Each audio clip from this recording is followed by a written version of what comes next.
Hey guys, this is Baby Snow and welcome back to my channel. In this video, papakita ko sa inyo yung isang project na unplanned na sinalihan ko. Okay, so this is for for testing. So, pakita ko lang kung ano yung magiging progress nito and looks good naman kasi siya. Actually, meron na sa akin nag-send ng invitation dito bago pa man to i-launch. So, maybe mga 2 weeks before launch, yan, meron na sa akin nag-invite, no? So, hindi ko pinapansin kasi hindi ako masyadong interested pagdating sa mga stablecoin. Kasi I'm more on yung mga high potential, okay? Risky, very volatile, pero gusto ko yung mga ganon, like yung Paul, 'di ba? So, alam ko naman na si Paul ay hindi na yan bababa ng 0 o kaya naman less than 10 pesos, 'di ba? So, ngayon nga, ang nangyari kasi dyan sa Paul is instead of bumaba siya, tumaas siya ng bongga, nasa 30 pesos or more ang isa na ngayon ng Paul token. So, yun yung gusto ko, kaya nag-invest ako sa mga more volatile na mga token. Okay? Syempre, hindi naman siya shitcoin na nadadump talaga, yung nawawalan ng value. So, may mga good use case siya, katulad ni Paul. Tapos si BNB nga, kaya yun yung mga focus ko talaga na wino-workout. Okay? Kung may lalabas na Sol, why not? Isa rin yan sa mga favorite ko. So, ito, nung senior sa akin, si Millards, hindi ko pinapansin kasi nga USDT yung ma-earn. So, yun nga, since nag-send din sa akin yung isa sa mga top leader ko, ako naman willing naman ako na mag-join. Hindi ako yung upline na hindi nagjo-join sa mga downline, 'di ba? So, sinend niya sa akin to, referral link, and hesitant pa rin talaga ako. Though, alam ko naman na hindi rin siya basta-basta sumasali, no, sa kung ano-ano mga projects. So, yun, para pagbigyan yung ating leader. So, nag-join ako using his link. Actually, meron akong business partner dito, no, na taga-India. Actually, ito isa sa mga top earners ng international, no, sa pagdating sa mga matrix. Yan, si Aisha Malik. So, ito ay mentor, okay, sa India, and business partner ko sa Gain Protocol before. So, ito yung mga kasama ko na host sa mga presentations namin. So, tinignan ko, nakita ko na pinopromote din niya si Millards. Ayan, 'di ba? So, since October 16 pa, post na niya si Millard. Okay?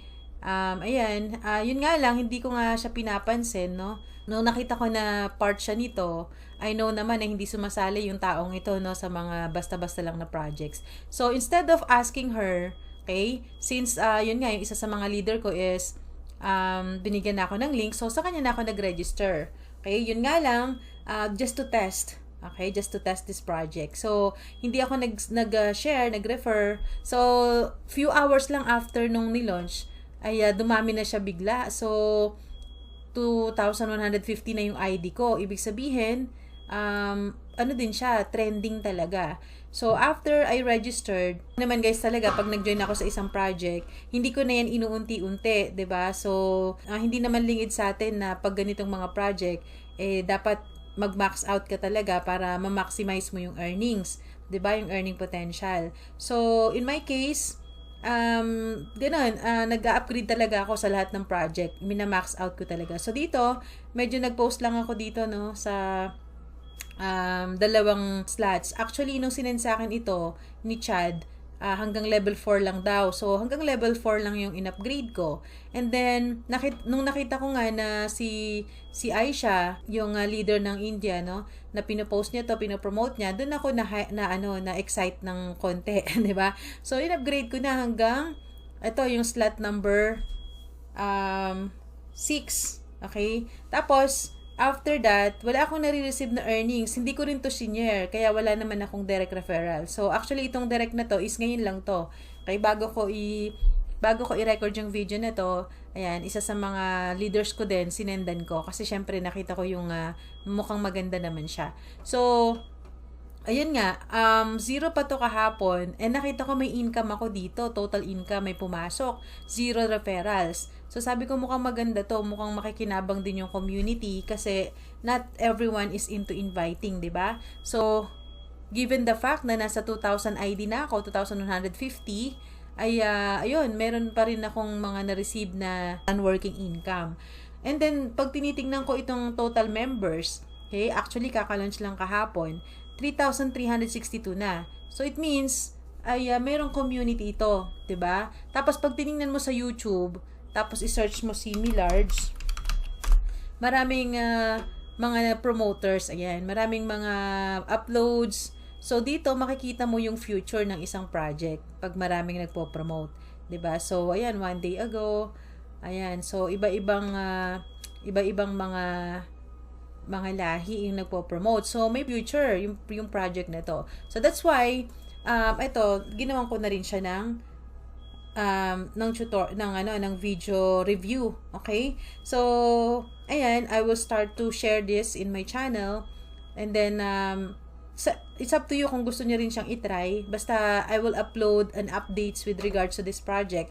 This is very different naman. Ang na-earn natin dito is USDT. Okay? At ang maganda dito, ang kaibahan niya sa other matrix na sinalihan natin. So, this one is also a matrix, pero hindi siya X3 and X6. Ito ay merong tatlo, no? X3, X6, and X9. So, aaralin ko pa yung compensation plan nito, pero ayun nga, ang nakita kong kaibahan dito guys is sa traditional natin na smart contracts, kapag nag-activate ka, optional kung gusto mong i-activate yung another matrix. Okay? So, pwede kang mag-activate dito lang, and then, pwedeng hindi ito. So, dito ang kaibahan niya, pag nag-activate ka, lahat na yun, tatlo na agad siya. So, ibig sabihin, kaya $3 ang entry dito kasi activate or maa-unlock na yung X3 slot 1, X slot 1 din, and then yung X9 slot 1.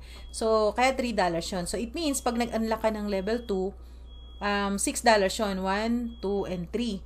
Okay? And then, pag nag-unlock ka ng level 3, ibig sabihin, $12 yung kailangan mo. And then, we are using here BEP20 kasi, yun nga, this is decentralized smart contracts. So, ibig sabihin guys dito, don't worry about the gas fee kasi ang gas fee nga natin is BNB, BEP20. So, medyo kinumpute ko no yung gas fee niya. Ang gas fee lang niya is nasa 0.0003. So 0.303 yan. Okay? Nasa ano lang to guys, nasa 11 pesos. Okay?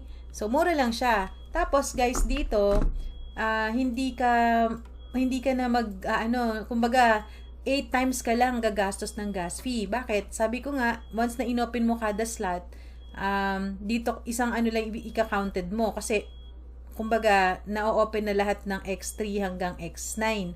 Okay? So it means 1, 2, 3, 4, 5, 6, 7, 8 times ka lang gagamit ng gas fee. So how much is that? Kung 11 pesos ang isa, okay, 11.64 times 8 yan, 8 times, 'di ba? 8 times kang mag-a-unlock. So nasa 93 pesos, less than 100 pesos. Yun lang yung babayaran mong gas fee. Okay? Bakit? Wala naman tayong wini-withdrawing dividends dito. Ang earnings natin, direct nang pasok sa ating mga wallet. Makikita natin earnings dito, total income, ayan, kung saan nanggaling, kung sa X3 ba yan, or sa X6, or sa X9. Pero, walang withdrawal button dito, di ba? When nakita kang withdrawal, wala. So, ibig sabihin, yung earnings niya, direct na dito sa MetaMask. So, magugulat ka na lang, meron ka ng USDT balance dyan. So, it means wala kang gastos sa gas fee. Okay? Ang gastos mo lang is yung pag-upgrade or pag-unlock ng lahat ng levels, which is only 8 times. Okay? So, yun yung maganda dito. Compare kasi sa mga matrix natin before, meron tayo kasing wini-withdraw na dividends. Kaya, ang pinaka-the best na ano doon is yung OPBNB natin, yung OP Bull. Kasi nga, built-in siya sa OPBNB network. So, centavos lang yung gas fee doon. So, kahit meron tayong wini-withdraw na dividends, which is yung non-working income doon, ay wala tayong masyadong gastos sa gas fee. So, same thing here, hindi naman tayo gagastos kasi wala naman tayong dividends here. Pero meron tayong non-working income. Katulad nga yan, sabi ko, nakareceive ako ng earnings nang wala akong direct referral. Diba? Zero direct yan. So, yung pumasok na direct ko ngayon, siguro, ito yon. So, punta natin. Ayan, direct team. Ayan. So, isa pa lang, diba? Ayan. Ang ID number na niya is 3,360. Okay? So, tingnan natin yung structure dito sa X3. Ayan. So, di ba? Ito yung ID number ko. Ito lang yung direct referral ko. So, it means, I just need this 1, 2, 3, 4, 5, 6, 7, 8, 9, 10, 11, 12, 13. No? 3, 6, 9, 12 pala. 12 direct referrals, which is, I think I'm capable naman, no? Kasi marami ding magkakagusto dito sa project nito. So, if you want to join, then you're very much welcome sa team. So, this is a good project, okay? But if not, tingnan natin kung ano yung magiging progress nito. So, dito naman sa X6, automatic na populate, no? Yung mga magiging directs natin. So, from X3, na-populate dito, first leg ko. And then, same thing sa X3, okay? So, ibig sabihin, kada direct referral mo, na-fill up yung slots. Alright? So, parang maganda talaga siya. So, yun lang muna, guys. I-update ko kayo, no, with regards to this Millards. So, aralin ko pa, and then I will share dito sa channel. So, make sure to subscribe and hit the bell icon para lagi kayong updated. So, that's it, guys, and thank you so much for watching. Again, this is Baby Snow. Happy earnings, everyone. Bye-bye!